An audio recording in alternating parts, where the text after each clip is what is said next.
Sabia que ele ia falar isso. Ele não ia deixar passar em branco, né? Como é que é? Ele não ia deixar passar Não em ia branco. deixar passar em branco, é isso aí. Muito bem. Então, um prazer estar com vocês aqui de volta. Seja bem-vindo. Eu estava no caminho pensando o que eu ia falar com vocês, mas aí me veio umas dúvidas que eu queria perguntar para vocês, não é?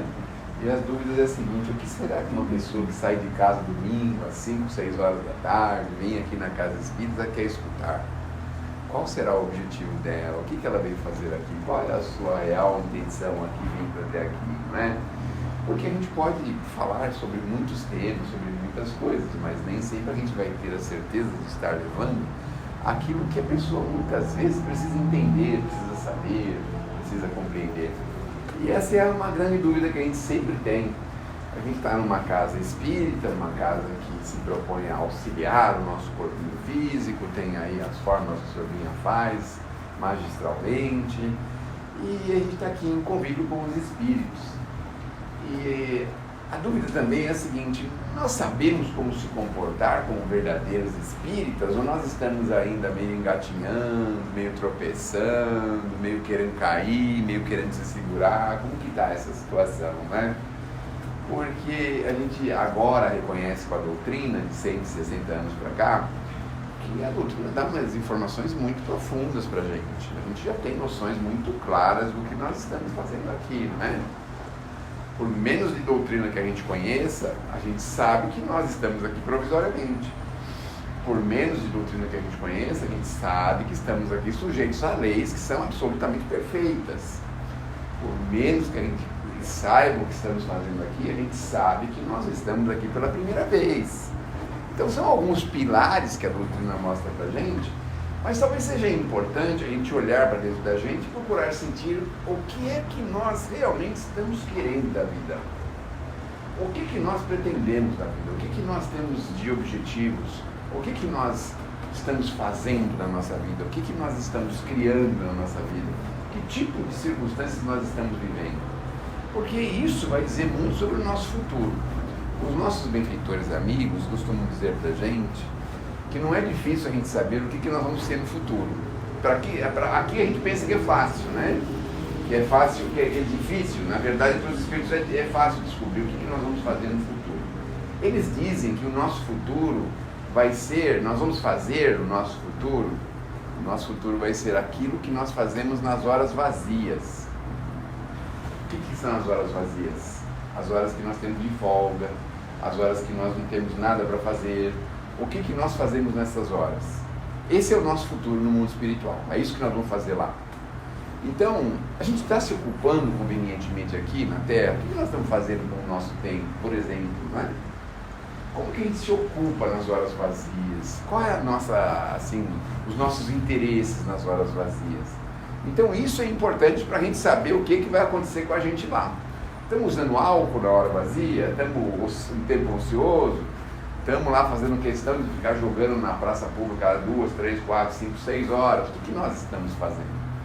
Não tem muito segredo, né, para a gente saber, porque exatamente o que nós fazemos nas horas de folga é o que nós vamos fazer lá. Ah, estamos se ocupando, a gente vem na casa espírita, a gente vem auxiliar, fazer alguma coisa, a gente sai na rua, leva um pouco de alimento, um pouco de socorro. Olha aí as nossas tarefas se desdobrando e se amoldando para o nosso futuro. Porque vocês já pensaram, a gente chega no mundo espiritual, mais ou menos que nem aqui, você vai fazer uma entrevista de emprego, né? Eu vou perguntar para você quais são as qualificações. Ah, vamos levar o currículo, né? A gente leva o currículo. E o que tem no nosso currículo? O que vai ter no nosso currículo quando a gente chegar lá, né? Que tipo de trabalho a gente já sabe fazer? A gente já tem um pouquinho de paciência, já tem um pouquinho de tolerância, a gente está disponível a auxiliar, a gente já tem amor pelo semelhante. O que vai constar no nosso currículo? Porque é difícil, né? Você vai numa empresa e não tem nada no seu currículo, está lá, primeira série, segunda série, quarta série, oitava série, colegial. Às vezes você não tem mais nada além disso, não tem o que mostrar, não. Trabalhou de tal serviço ou de qual serviço, em tal empresa ou qual empresa, qual tipo de qualificação, qual tipo de profissionalização que você tem. Então no mundo espiritual vai ser assim, vai chegar lá e falar: o que você fazia lá na Terra? Ah, eu tomava passe. Só tomava passe? E você nunca trabalhou para doar um pouquinho do que você recebeu? Não, só tomava passe. Mas então isso aí não é uma coisa que você vai poder fazer aqui, tomar passe? Não, você veio aqui para trabalhar, não veio aqui para receber, né? Meu Deus do céu, que é isso, né? Então, o que você fazia lá na terra? Lá na terra, eu frequentava as palestras, tá? Eu fazia exposição, mas só isso, só ficava falando para os outros, não fazia nada. Não fazia nada do que você falava, né? Um tipo de coisa assim, né? Já pensou que currículo bom que eu vou apresentar lá no meu caso, né? Fazer palestra lá, né? Ah, é? E quando que eram as palestras? Ah, de vez em quando tinha umas de domingo, mas de domingo era duro sair do sofá, viu? Então, o que nós vamos apresentar? Isso é importante a gente procurar saber. Mas nós temos outras dicas ao redor, outras dicas que nos ajudam. Quer dizer, a gente vem naquela ideia da lei maior, que é amar a Deus sobre todas as coisas, mas principalmente amar o próximo como nós mesmos. Quando a gente ama o nosso próximo, obviamente nós estamos cumprindo o mandamento. Mas que tipo de amor que é esse? O que nós devemos fazer com este amor? Como que nós vamos lidar com este amor, não é? E aí é que nós vamos aprendendo com a doutrina, com Jesus. Nós temos que aprofundar esse amor em nós. Nós temos que achar em nós uma medida certa para favorecer, para estarmos disponíveis, para estarmos prontos para o trabalho, prontos para o serviço. Porque também convenhamos, né? Outro dia eu estava ouvindo um moço falar assim, se acontecer uma guerra aqui no Brasil, eu vou ter que servir o exército e ir na frente de batalha, né? Aí fiquei pensando assim, né? Não precisa ser uma guerra, mas se Jesus chegasse aqui e falasse, gente, precisa de bastante gente aqui, vai ter um trabalho aí que todo mundo precisa fazer, né? O que a gente ia fazer, né? Ah, se desculpa, Senhor, que eu tenho uma pessoa de idade na minha casa. Ah, eu estou cuidando de um neto. Ah, não, eu estou construindo. Ah, eu estou fazendo isso. Estamos cheios de desculpas, né? Mas se é um negócio do país, a gente é obrigado a isso, senão vai preso e é um problema, né? Mas o convite de Jesus a gente atende? Isso que nós precisamos pensar, né? A gente atende quando ele fala pra gente, dá um pouquinho de atenção, tem um pouquinho de paciência. Será que a gente atende esse convite? Faz força para se libertar de certas coisas. Será que a gente atende esse convite? Tolera, dá um pouquinho, dá um minutinho de tolerância aí para essa situação. Esquece, perdoa, se opera, se ativa, se ocupa. Isso vai te fazer muito bem. A gente está atrás de remédio para a gente se sentir bem, né? Uma coisa interessante, né? Remédio para se sentir bem. Olha só que coisa, né? Eu hoje ouvi falar de um menininho, parece que de 8 anos de idade, que toma remédio de depressão. 8 anos, Binha. Veja se tem cabimento um negócio desse. Para ficar calmo, para ficar tranquilo, mas 8 anos de idade, que coisa, né? Então, se a gente tentar trabalhar e se ocupar, porque assim, na hora do problema, a gente já tem que estar pronto. Não adianta a gente querer desenvolver alguma coisa quando você está com problema. Então você está lá, meio desanimadão, meio triste e tudo, mas você tem iniciativa, você vai lá, limpa a pia, esvazia o tanque, você tem algumas atividades que você faz já. E isso dá um apoio tão grande para a gente, né? Dá uma ajuda tão grande. Mas a gente vai fazer isso na hora, por exemplo, que você está mal, vai dizer, bom, eu nunca lavei uma louça, agora eu vou lavar. Você não vai lavar. Você não vai esvaziar um tantão de roupa, você não vai fazer essas coisas, né? Mas a gente vai se preparando. Eu não sei se não é por outra razão, que hoje em dia todo mundo tem um pouco de louça que pode ajudar a lavar, né? Até eu, por exemplo, né?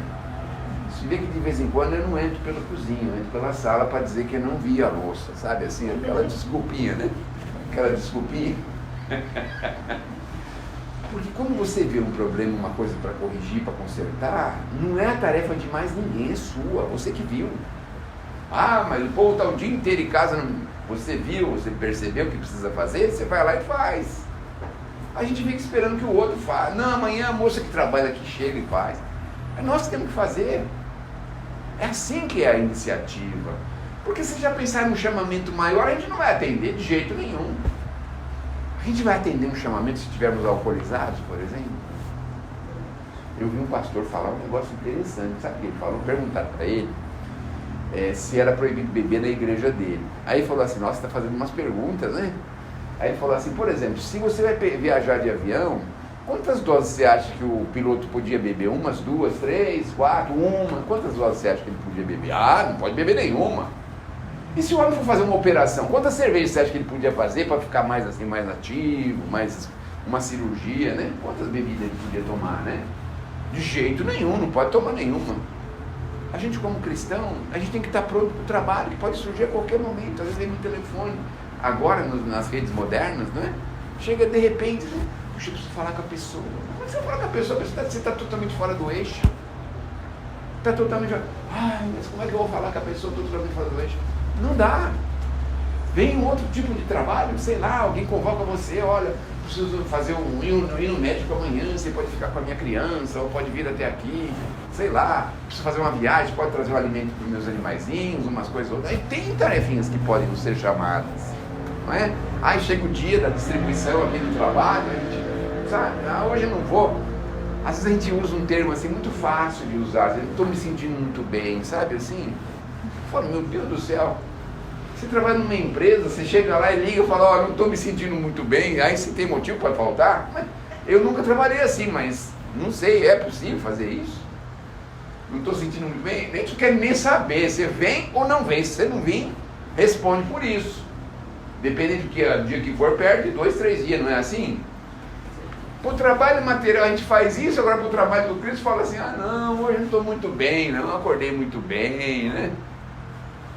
Pensa assim, mas qual a advertência que o Cristo vai lhe dar? Não vai dar nenhuma advertência, né? Só que assim, o trabalhador, sabe o trabalhador?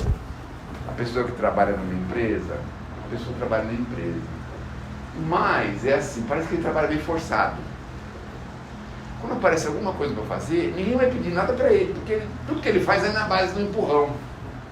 Vai pedir para a pessoa de boa vontade, a pessoa ativa, a pessoa interessada.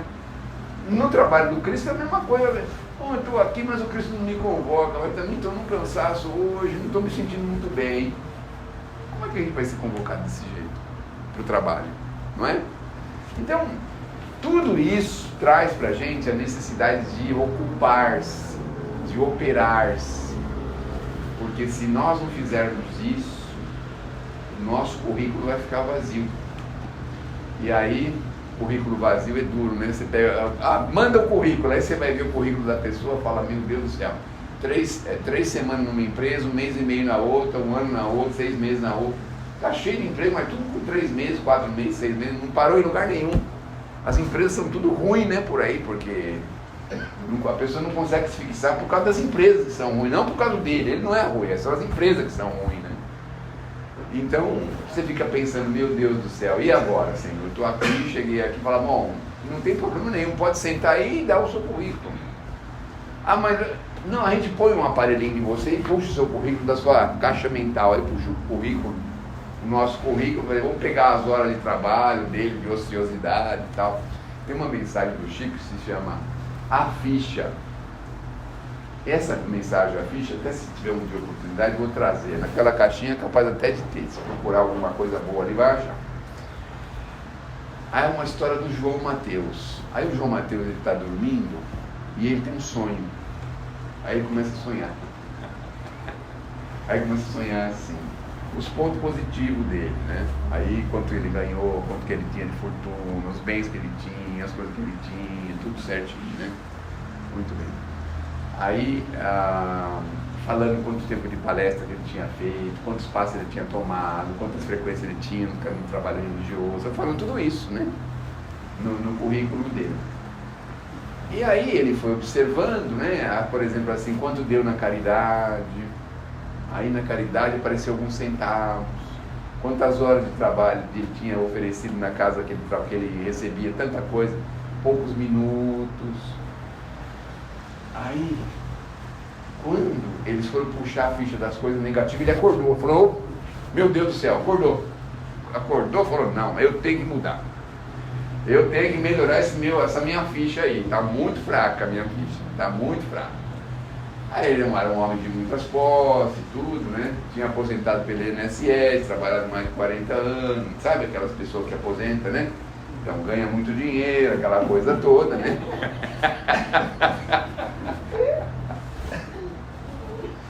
Aí ele foi lá na casa que ele frequentava e falou, gente, nós estamos aqui com um projeto de fazer tal coisa, amanhã vocês me procuram que eu vou vou financiar o projeto, nós vamos terminar, vamos fazer, vamos acontecer. Ah, tá faltando, pode ir lá amanhã que eu vou dar o dinheiro, amanhã vou fazer tal coisa, amanhã. Fez ali, foi fazer um trabalho para melhorar o currículo dele, a ficha dele, certo? Só que o problema foi o seguinte, quando ele dormiu de novo à noite, ele não acordou mais, ele morreu. Não deu tempo para ele corrigir a ficha dele. Lascou tudo, já pensaram? E o pior é que acontece isso com a gente, viu? Acontece com a gente. Às vezes a gente tem alguma coisinha em casa e fala, isso aqui eu acho que eu vou deixar para fazer tal coisa. Não faz. É documento dessa casa aqui, preciso corrigir, mas vamos ver, aí daqui uns 2, 3 anos eu corrijo. Não corrige. O documento do carro está tudo enrolado, vai lá, não resolve. Aí quando vai embora, deixa um monte de confusão para os outros resolver. Um monte, briga, confusão. Já faz isso, já deixa em ordem quando você está bem. Você já pensou se acontece que nem o João Mateus? No dia que ele ia melhorar a ficha dele, ele não teve tempo, ele foi embora. Mas aquilo é uma proeza que os Espíritos fazem para a gente, é um chamamento, porque a gente posterga as coisas, a gente deixa sempre para depois, a gente não consegue querer resolver as coisas mais rápido, querer deixar as coisas em ordem, bonitinho, tudo certinho, a gente deixa sempre para depois. Quem de nós aqui não tem um inventário em família que ninguém faz? Quem de nós aqui não tem um documento de casa que está lá enrolado e ninguém regulariza? Não, deixa, quando eu morrer o povo se vira aí. A gente faz isso, posterga. Então, o João Mateus teve esse problema e foi deixando. Aí ele teve aquele sonho revelador e no dia seguinte, quando ele poderia pensar o seguinte, acordei hoje, já pegava o talãozão de cheque dele lá, certo? Fui no bolso e já entregava e já resolvia na hora. Porque depois que ele fechou os olhos, aí tinha que ir judicialmente, tinha que ir os herdeiros. Normalmente os herdeiros estão com muita necessidade da herança, normalmente é assim. Normalmente os herdeiros brigam por conta da herança. Então nunca sobra nada para ninguém, né? Então nem para os herdeiros é o suficiente, porque eles sempre acham que tem um pouco mais de direito que o outro, porque cuidou mais, porque visitou mais, porque foi no hospital, porque não foi, porque tinha prometido verbalmente. Não, ela prometia para mim que ia deixar, né? Isso aqui para mim, aí fica aquela briga, não, mas ninguém está sabendo disso, aquela coisa, aquela dificuldade. Então nós precisamos melhorar o nosso currículo, precisamos melhorar, porque quando a gente menos espera, a gente pode ter um sonho igual ao do João Mateus. Aí tem aquele sonho revelador e pensa assim, meu Deus do céu, estou tendo esse sonho revelador, e agora? Será que está na hora de eu ir embora? Aí fica assim, aí quer resolver tudo de uma vez só, mas aí já passou o tempo, não dá mais, né? Então a gente já tem que fazer isso agora.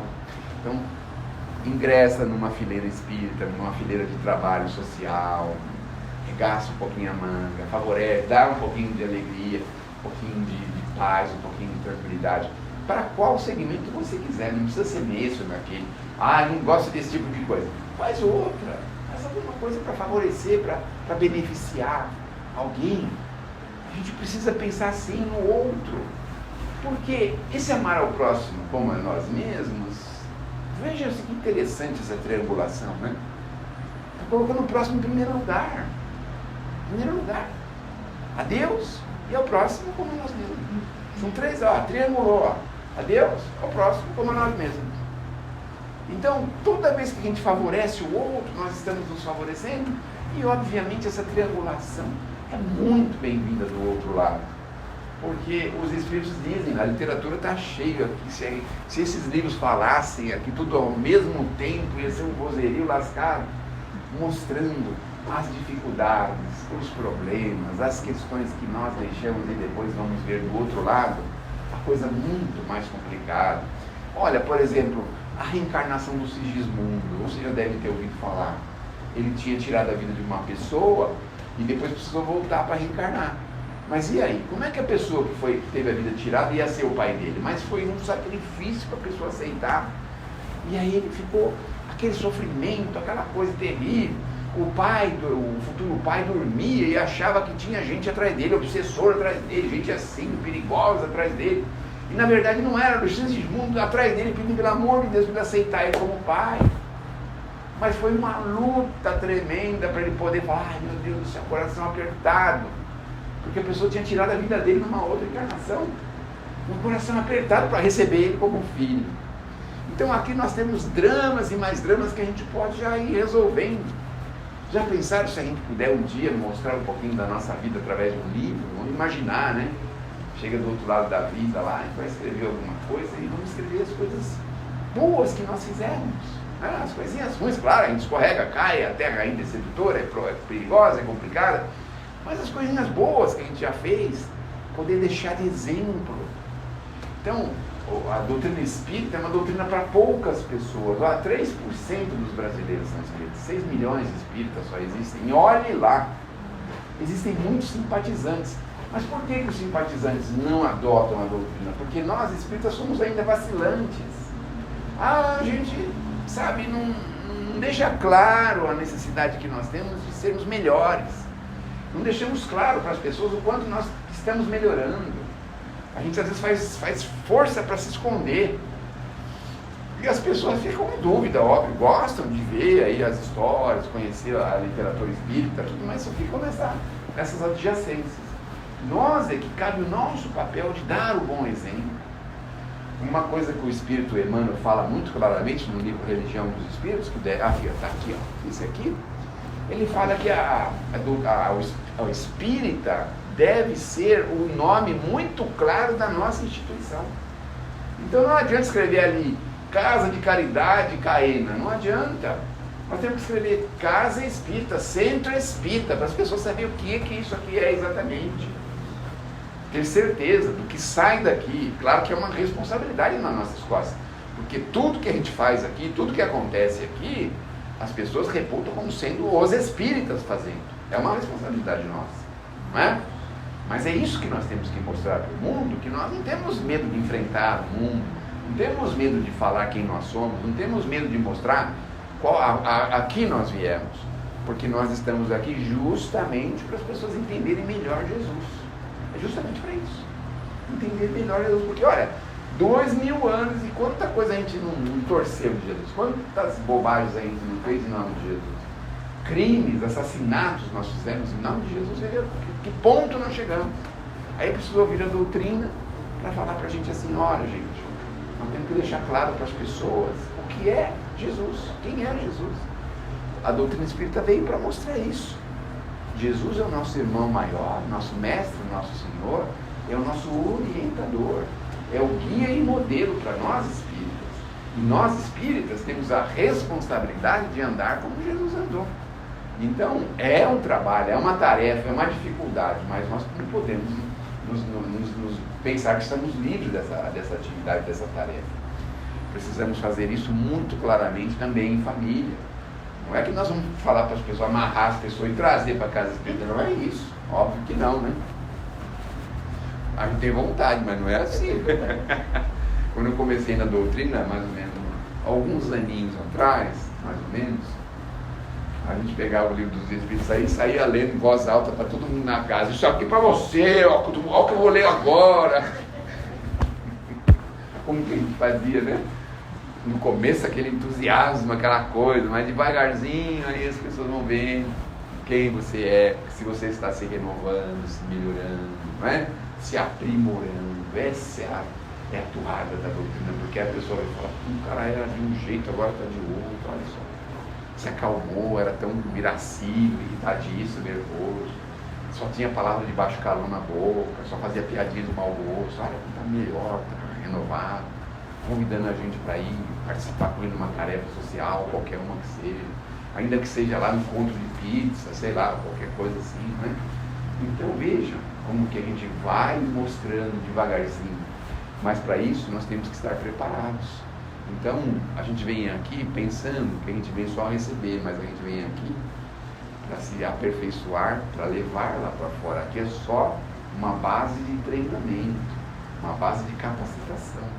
Nós temos que levar a doutrina espírita para fora, na rua, a tolerância às vezes no ponto de ônibus, dentro de um ônibus, no comércio. Esse é o verdadeiro espírita, que sabe contornar as coisas difíceis, os momentos difíceis de irritação das pessoas, que não fica espizinhando ninguém, não fica criando problema para ninguém. Esse é o verdadeiro espírita. Então o nosso papel é esse. E é aqui que a gente se prepara. Por isso que nós temos essas palestras aqui. Os espíritos ficam pensando, meu Deus do céu, como é que nós vamos botar algumas coisas na cabeça desse povo? Aí eles mandam umas pessoas para cá para falar, para conversar, para ver direitinho, né? Mas a ideia é essa, porque nunca nós estaremos sozinhos.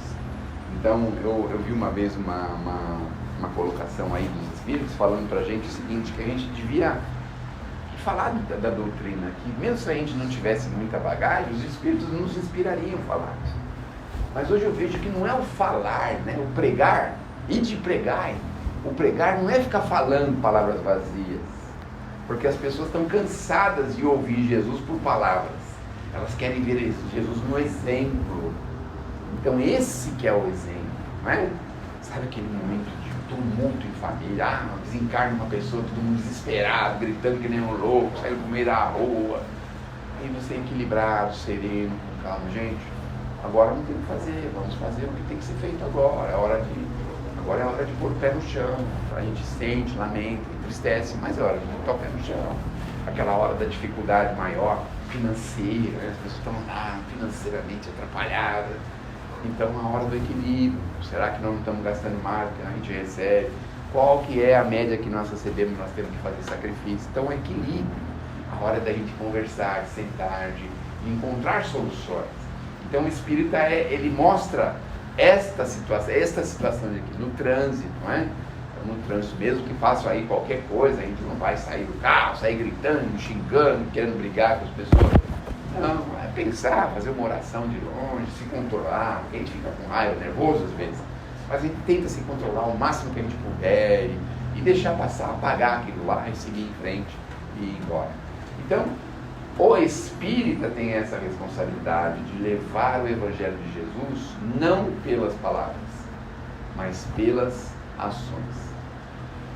Então, vou confessar uma coisa aqui para vocês, só para encerrar. Tem um minutinho, né, amigo? Tem um minutinho ainda, amigo? Hoje eu cheguei na hora, hein? Você tem que me dar o meu tempo certo hoje. Então, a gente veio numa casa espírita que nem essa, a gente encontra bastante amor. Isso é o espiritismo. Nós vemos lá um lanchinho, cada um traz alguma coisa, sabe? Isso é uma coisa de amor. Então, esse é o caminho, não é? Um grupo onde as pessoas se ajudam uns aos outros, que estão interessados, que estão vibrando pelo bem-estar da pessoa, se preocupam com a pessoa. Isso é isso que nós estamos fazendo, tá certo? Que Deus nos abençoe, que Jesus nos abençoe, que possamos ter aí uma semana muito boa e muito produtiva, tá bom? Muito obrigado.